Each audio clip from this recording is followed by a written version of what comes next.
যে 11 দলীয় জোট হচ্ছে সেখানে সেই জোটের পক্ষ থেকে 30টি আসনে এনসিপি প্রতিদ্বন্দ্বিতা করবে সংসদ সদস্য পদপ্রার্থী হিসেবে।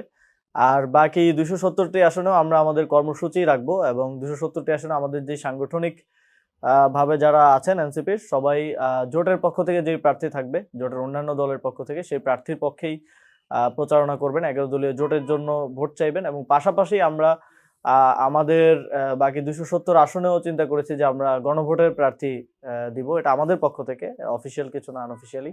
এবং তারাও গণভোটে হ্যাঁ ভোট চাইবে এবং এটা আমাদের এই নির্বাচন কেন্দ্রিক সারা দেশব্যাপী কর্মসূচি হিসেবে আমরা নিচ্ছি। আমরা ইতিমধ্যেই দেখছি যে পতিত আওয়ামী লীগ এবং কোনো বড় রাজনৈতিক দলও গণভোটে না ভোটের পক্ষে মাঠ পর্যায়ে প্রচারণা করছে। তারা মিডিয়ায় হ্যাঁ ভোটের পক্ষে বলছে, কিন্তু মাঠ পর্যায়ে এবং তাদের নেতাকর্মীদের অনেক টকশোতে কথায় বা অ্যাপ্রোচে মনে হয় যে তারা ভোটে হ্যাঁ ভোটকে বিজয়ী করতে চায় না। এবং এর আগেও আমরা একবার দেখেছি যে সোশ্যাল মিডিয়ায় তারা না ভোটের পক্ষে ম্যাসিভ প্রচারণা করেছে। তো সেই জায়গা থেকে আমাদের একটা শঙ্কার জায়গা আছে যে না ভোটকে বিজয়ী করার জন্য একই সাথে ফ্যাসিবাদী শক্তি এবং ফ্যাসিবাদ বিরোধী শক্তিদেরও কেউ কেউ এই ষড়যন্ত্রে সাথে চলে যাচ্ছেন। তো সেই শঙ্কার জায়গা থেকে আমরা সারা দেশে এটা এনসিপির দেশব্যাপী কর্মসূচি হিসেবে আমরা গণভোটের হ্যাঁ ভোটকে জয়ী করার জন্য কাজ করব। 270টি আসনেও আমরা প্রায় 1500 প্রার্থী, 1500 জন নমিনেশন কিনেছিলেন এনসিপি থেকে এবং তাদের ইন্টারভিউ নেওয়া হয়েছিল। সেখান থেকে যারা কাজ করতে আগ্রহী এবং যারা ইতিমধ্যে অনেকে আগ্রহ প্রকাশ করছেন, যারা মাঠ পর্যায়ে তাদের ওই যোগাযোগটা আছে আমাদের তৃণমূল সংগঠনের সাথে, তাদেরকে আমরা গণভোটের প্রার্থী হিসেবে অ্যাসাইন করব এবং তারা লিফলেট নিয়ে গণভোটের বক্তব্যগুলো নিয়ে, গণভোট নিয়ে এখনো মাঠ পর্যায়ে মানুষের মধ্যে অনেক ধরনের কনফিউশন আছে, আবার কনফিউশন তৈরিও করা হচ্ছে, ভুল মেসেজিং করা হচ্ছে বিভিন্ন দলের পক্ষ থেকে, বিশেষ করে পতিত ফ্যাসিবাদী আওয়ামী লীগের পক্ষ থেকে।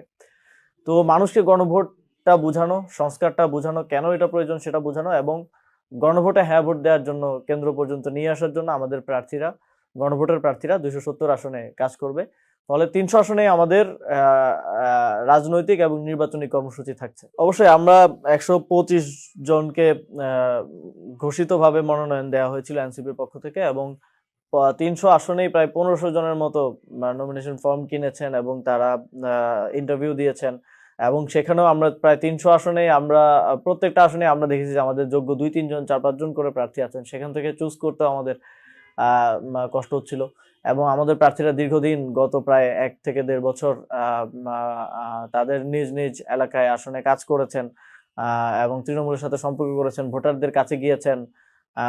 যখন জোটের সিদ্ধান্তটা হলো খুব কাছাকাছি সময় এসে হয়েছে, ফলে আমাদের 30টা আসন ছাড়া বাকি সবাইকেই আসলে নিবৃত করতে হয়েছে এবং আমাদের সকল প্রার্থী দলের স্বার্থে এবং বৃহত্তর জাতীয় স্বার্থে, যেটার জন্য আমরা জোট করেছি, তারা সেটা মেনে নিয়েছেন এবং তারা এখন আমাদের জোটের প্রার্থীদের সাথে কাজ করবেন এবং একই সাথে দলের যেই এখন জাতীয় কর্মসূচি গণভোটের জন্য সেখানেও কাজ করবেন এবং ভবিষ্যতের জন্য তারা নিজেদেরকে প্রিপেয়ার করবেন। এবং আমাদের এই জোটটা মূলত সংস্কারের পক্ষের জোট এবং আধিপত্যবাদের বিরুদ্ধে জোট এবং এটা জাতীয় ভাবে বর্তমানে বাংলাদেশের জন্য খুবই গুরুত্বপূর্ণ। জুলাই গণঅভ্যুত্থানের পরে একটা গণতান্ত্রিক রূপান্তরের সময় এসেছে এবং এই সময়ে একটা সুযোগ তৈরি হয়েছে বাংলাদেশে।